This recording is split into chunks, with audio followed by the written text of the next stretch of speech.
Maharashtrian dish थाली बोलले की त्यामध्ये डाळ भात भाजी नाही तर स्पायसी काहीतरी असतो। आपण पनीर आलू वडी बनवणार सिंपल पद्धतीमध्ये बनवला जातो कोणताही पदार्थ। आलू वडी आतून सॉफ्ट आणि वरून क्रिस्पी छान अशी अप्रतिम आणि टेस्टला तर एक नंबर भन्नाट लागते। पनीर आलू वडी जर तुम्ही एकदा बनवलीत ना परत बनवाल एवढी टेस्टी लागते आलू वडी। ही जी आलू वड्यांची अरबीची पानं घेतलीत ना ही घशाला अजिबात खकवत नाही। जर तुमच्याकडे आलू वड्यांची जर खकवणारी जर देठीची वगैरे पानं असतील तर त्यामध्ये आंबट छान असं मिक्स करून घ्या, त्याने अजिबात खकवणार नाही। आलू वड्यांचे शेरो काढून घ्यायचे आणि चिंच पाण्यामध्ये फुगत ठेवायचे।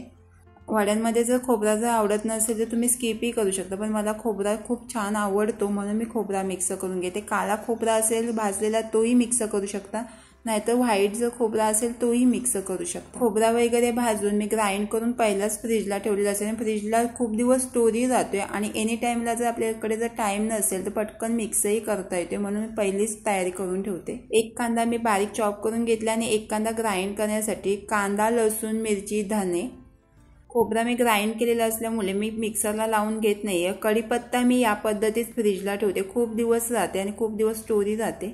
मिक्सरला दरदरा पेस्ट करून घ्यायची, एकदम फाईन पेस्टही करून घ्यायची नाही।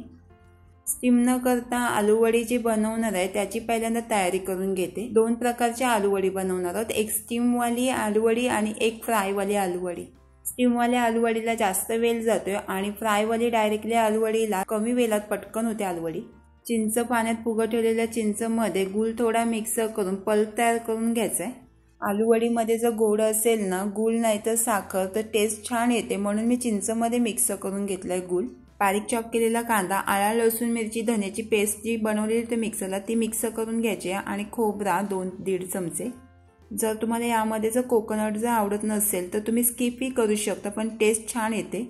चण्याचं पीठ 4 चमचे मिक्स करून 1 चमचा तांदळाचा पीठ क्रिस्पी होण्यासाठी आलू वडी आणि 1 चमचा गव्हाचा पीठ 1.5 चमचा गूळ आणि चिंचेचा पल्प मिक्स करून घेतलाय। चवीनुसार मीठ। कोणत्याही फ्राय करणाऱ्या इन्ग्रेडियंट्समध्ये 1 चमचा जरी तेल मिक्स केलं तर भन्नाट टेस्ट येते। 1 चमचा मी तेल मिक्स करून घेतलंय। गरम मसाला आणि रेड चिली पावडर पाणी न मिक्स करता मिक्स करून घ्यायचंय। आलू वड्यांचे जे रेशो आहेत ना ते चपट्या करून घ्यायच्या, ज्यावेळी आपण गोल राऊंड मारतो ना त्यावेळी अडकायला होत नाही म्हणून चपट्या करून घ्यायच्यात लाटणीच्या सहाय्याने। गोल पानांची जी आलू वड्यांची जी डेटीची पानं असतात ना ती खकवली जातात, मग त्याच्यामध्ये आंबट आमसूल काही मिक्स केलं ना ते खकवली जात नाही। आणि ही अरबीची पानं आहेत नाही मी आता यूज करते ती जास्त खकवली जात नाही आणि अजिबात खकवली जात नाही। यामध्ये आमसूल नाही टाकलं तरी काही फरक पडत नाही, पण थोडं टाकायला लागतोय। बारीक चॉप केलेला कांदा, आला लसूण मिरची धन्याची पेस्ट आणि खोबरा मिक्स करून तिखट मसाला हळद आणि गूळ चिंचेचा पल्प मिक्स करून 4 ते 5 चमचे चण्याचा पीठ मिक्स करून आलूच्या पानांची जर क्वांटिटी जर जास्त असेल तर पीठ थोडा वाढून घ्या। गव्हाचा पीठ 1 चमचा, तांदळाचा पीठ 1 चमचा, गरम मसाला आणि तेल मिक्स करून 1 चमचा तेल नाहीतर घी मिक्स करून घ्यायचा आणि चवीपुरता मीठ। 100 ग्रॅम पनीर खिसून मिक्स करून घेतलाय। खूप सारा पनीर जर असेल ना तर टेस्ट एक नंबर आणि भन्नाट वडी तयार होते। कांदा मी बारीक चॉप करून घेतलेला आहे, चॉप न करता तुम्ही ग्राइंड करून घ्या, त्याने टेस्टची छान येईल आणि तोंडालाही लागणार नाही कांदा। पाणी न मिक्स करता मिक्स करून घ्यायचं आणि जर पाणी लागलं तर 2-3 चमचे मिक्स करून घ्यायचे वरून। यामध्ये मी कोथिंबीर टाकायला विसरले, कोथिंबीर यामध्ये मेन इन्ग्रेडियंट्स आहे आणि थोडा पाणी मिक्स करून बॅटर जास्त पातळी करून घ्यायचं नाही, जास्त पाणी ओतून घ्यायचं नाही। मला 2 ते 3 चमचे पाणी मिक्स करून घेतलेलं लागलेलं आहे। पानाच्या मागच्या बाजूनी जर बॅटर लावून घेतलं ना ते इव्हनली चिपकतो। जेवढं बॅटर पानांना लागेल तेवढं स्प्रेड करून घ्यायचं आहे, पसरून घ्यायचं आहे। पनीर आलू वडी एक नंबर होते, एकदा तर नक्की ट्राय करून बघा। एकावर एक लेअर लावून घ्यायचं आहे बॅटर, राऊंड शेपमध्ये फोल्ड करून घ्यायचं आहे, मध्ये गॅप न ठेवता। यामध्ये मी बारीक चॉप करून कांदा मिक्स केलेला आहे, तुम्ही ग्राइंड करून मिक्स करून घ्या। आणि यामध्ये जो मी पाणी मिक्स केलेलं आहे तो पाणीही मिक्स करायची काही गरज पडणार नाही, कांदा जर ग्राइंड करून मिक्स केला तर। साईडचे पानांची जर कड्या जर निघत असतील तर त्याला परत थोडा बॅटर लावून चिपकवून घ्यायचं आहे, चिपकतात पटकन। याप्रमाणे पनीर आलू वड्यांचे स्टफिंग करून घ्यायचे।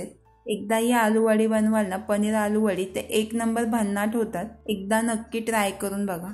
आलू वड्यांच्या साईडच्या कडा आहेत ना ह्या आतमध्ये टक करून घ्यायच्या, ज्यावेळी आपण स्टीम करतो ना ते इव्हनली कट करता येतो म्हणून या आतमध्ये टक करून घ्यायचे।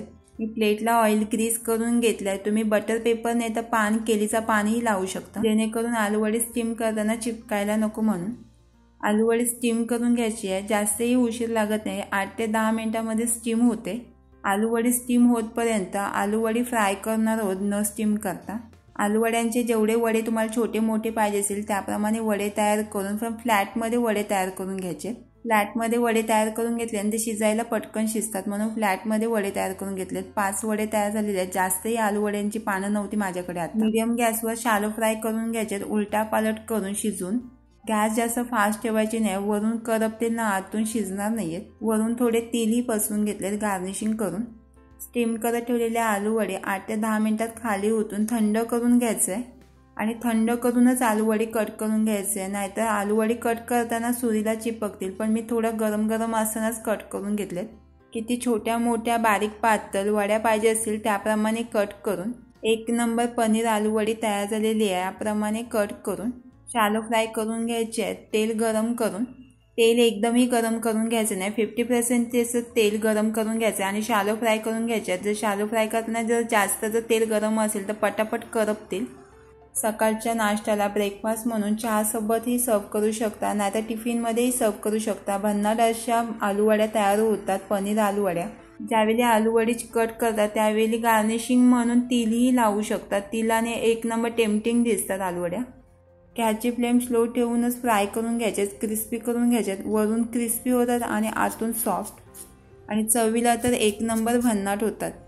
वड्या फ्राय करायला जास्त तेलही लागत नाही. 2 चमच्याच्या तेलामध्येच मी फ्राय करून घेतलेला आणि भन्नाट चवीला लागतात. जर तुम्हाला डीप फ्राय करायचे असेल तर डीप फ्रायही करू शकता. एकदा तुम्ही ह्या वड्या बनवल्यात ना तर 1दा 2दा 3दा 4 वेळेला किती वेळाही बनवणार तरी मन नाही भरणार. एवढ्या छान आणि भन्नाट अशा वड्या तयार होतात पनीर आलूवड्या. पनीर आलूवडी बनवली तर कमेंट्स करून सांगायला विसरू नका.